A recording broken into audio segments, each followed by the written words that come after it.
ارشد شریف وطن پہ قربان ہوا ہے اور اس نے اس وطن کے لیے کفن پہنا ہے. میں ان کی والدہ سے ملا اور ان کی والدہ بہت غمزدہ ہیں, ان کی بیٹی بھی, ان کا بیٹا بھی, اور سبھی لوگ شایان شان طریقے سے ان کی تدفین کریں گے. اور سچ کی خاطر اس نے قربانی دی ہے.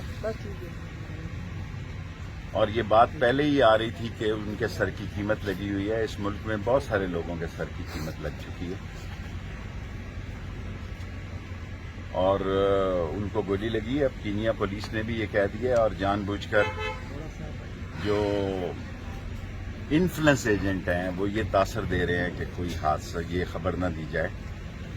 اور ارشد شریف نے جس تحقیق کے ساتھ اس ملک میں جرنلزم کیا, جتنی محنت کی, جو ڈاکومنٹ لا رہا تھا, جو مووی آ رہی تھی کرپشن پہ, اصل میں وہ اسی کے لیے کینیا گیا تھا.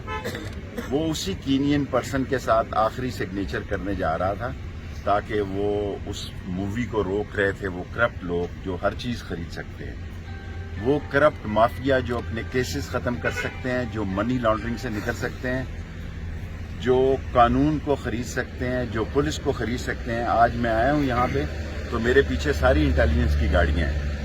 آپ دیکھیں کس قدر ظلم. ساری دنیا کو میں کہنا چاہتا ہوں کہ میں لال حویلی سے نکلا ہوں, اسلام آباد میں داخل ہوا ہوں. میں ایک شہید کے افسوس کے لیے آ رہا ہوں اور میرے ارد گرد انہوں نے گاڑیاں لگائی ہوئی ہیں.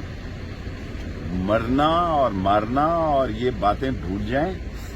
اللہ بہت بڑا ہے, ان کی شکست قریب ہے. یہ شکست کھائیں گے اور یہ منہ کے بل گریں گے. اور یہ جو پلانٹڈ لوگ لائے گئے ہیں جنہوں نے یہ پلان کیا وہ بھی رسوا ہوں گے.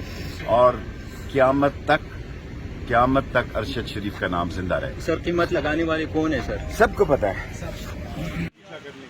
میرے پیچھے کسی نے بغیر وردی کے سفید کپڑوں میں آیا تو اپنا خود ذمہ دار ہوگا.